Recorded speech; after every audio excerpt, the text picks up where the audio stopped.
La Chaux-de-Fonds. The name is music to the ears of watch enthusiasts. The small town is the cradle of the Swiss watch and clock industry and evokes the values of precision, reliability, and aesthetics.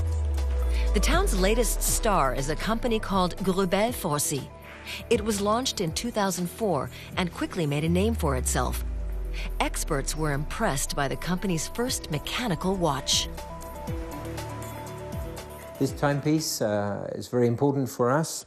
It has taken the first prize, the top award for the performance of precision in the 2011 Precision Timekeeping Contest. This timepiece has maintained a precision between 0.3 and 0.8 seconds per day for a whole period of 45 days of intensive testing.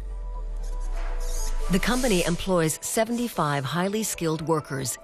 They need up to 10 months to finish one of these technical masterpieces. It's no wonder that these watches have their price, 416,000 and 358,000 euros. This is a dedicated workshop and office space that we have created, and it's linked to a farmhouse from the 17th century, which we have restored to remind us of the links with traditional watchmaking. In this region, farmhouses were the original workshops. During the winter months, before a few decades ago, this area was relatively isolated during winter. So the farmers could not do anything but just feed their animals who would be in the stable. And so they turned their ideas, their talents, and their passion to watchmaking. Across Switzerland, it's pretty much the first area where we saw watchmaking now over 350 years ago.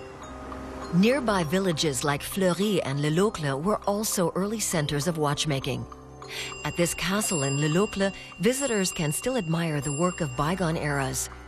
Each piece is unique, and almost all the exhibits come from local workshops.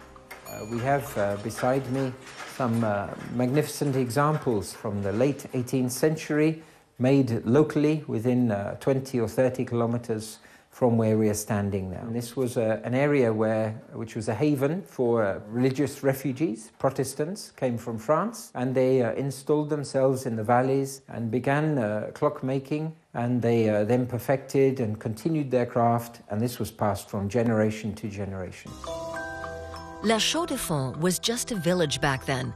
It suffered extensive damage in a fire in 1795 and was rebuilt in a grid pattern. Built on a hillside facing the light, the new town met the demands of a growing watchmaking industry. Countless workshops were set up in its residential blocks. The small workshops became slightly more industrial, more organized into specific dedicated buildings. And then we had specialization into particular parts of the mechanism of the movement. And then these all become together in what we call a manufacture. So a manufacturer would be capable to make pretty much a whole watch movement under one roof. In the year 1900, there were 40,000 people living in La Chaux-de-Fonds.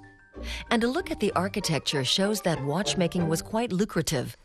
No other town in Switzerland boasts so many Art Nouveau buildings and ornamentation.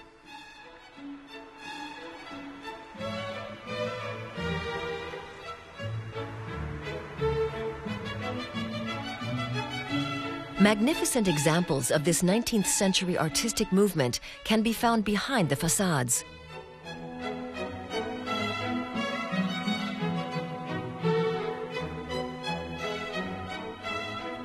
A must-see is the International Clock Museum in La Chaux-de-Fonds. It displays more than 3,000 examples of timekeeping craftsmanship from the 17th century to the present, with masterpieces of precision engineering. Many were made in or around La Chaux-de-Fonds. A visit to the museum offers visitors an insight into the rich history of timekeeping.